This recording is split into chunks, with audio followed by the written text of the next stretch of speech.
ఎన్నికలు దగ్గర పడుతుండటంతో స్పీడ్ పెంచింది టీడీపీ. పార్టీ అధినేత చంద్రబాబు దూకుడుగా ముందుకెళ్తున్నారు. ప్రభుత్వ వైఫల్యాలను ప్రజల్లోకి తీసుకెళ్లే కీలక నిర్ణయం తీసుకున్నారు. అత్యంత కీలకమైన 18 అంశాలను ఎంపిక చేసి వాటి పర్యవేక్షణ బాధ్యతలను సీనియర్లకు అప్పగించారు. వచ్చే ఎన్నికల్లో అంశాల వారీగా పార్టీ అనుసరించవలసిన వ్యూహం, ఇప్పటికే ప్రకటించిన మినీ మేనిఫెస్టోని మరింత ప్రభావవంతంగా ప్రజల్లోకి తీసుకెళ్లడంపై చర్చించారు.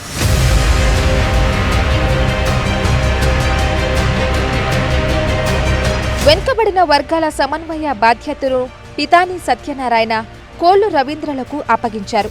అలాగే పయ్యావుల కేశవుకు సోషల్ మీడియా, నిమ్మల రామానాయుడుకి భవిష్యత్తుకి గ్యారంటీ కార్యక్రమాన్ని అప్పగించారు. ఇక సాగునీటి ప్రాజెక్టుల బాధ్యతను బీసీ జనార్దన్ రెడ్డికి, యువ ఓటర్లను ఆకర్షించడం, వారు ఓటు వేసేలా స్ఫూర్తినిచ్చే కార్యక్రమాల పర్యవేక్షణను రామ్మోహన్ నాయుడుకి కేటాయించారు.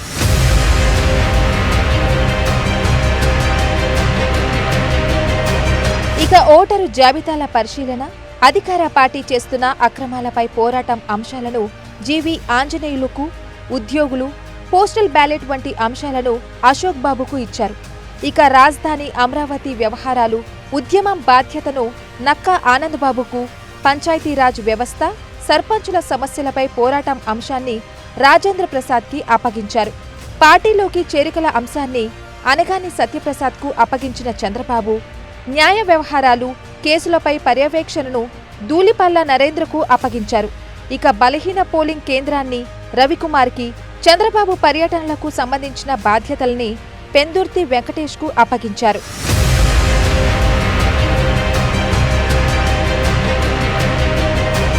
ఇక ప్రభుత్వంపై తీవ్ర స్థాయిలో ఫైర్ అయ్యారు చంద్రబాబు. టీడీపీ జనసేన ప్రభుత్వం వస్తే తప్ప రాష్ట్రాన్ని కాపాడుకోలేమనేది గుర్తుంచుకోవాలని అన్నారు. టీడీపీ పాలన ఎలా ఉంటుందో ప్రజలకు తెలుసని అన్నారు చంద్రబాబు.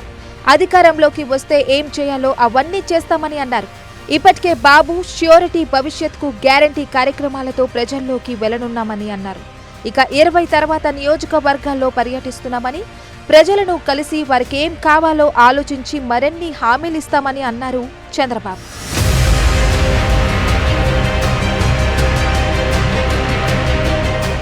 మరిన్ని వీడియోస్ కోసం ఛానల్ ని సబ్స్క్రైబ్ చేయండి. లేటెస్ట్ అప్డేట్స్ కోసం వాట్సాప్ ఛానల్ ని ఫాలో చేయండి. అండ్ లింక్ డిస్క్రిప్షన్ లో ఉంది.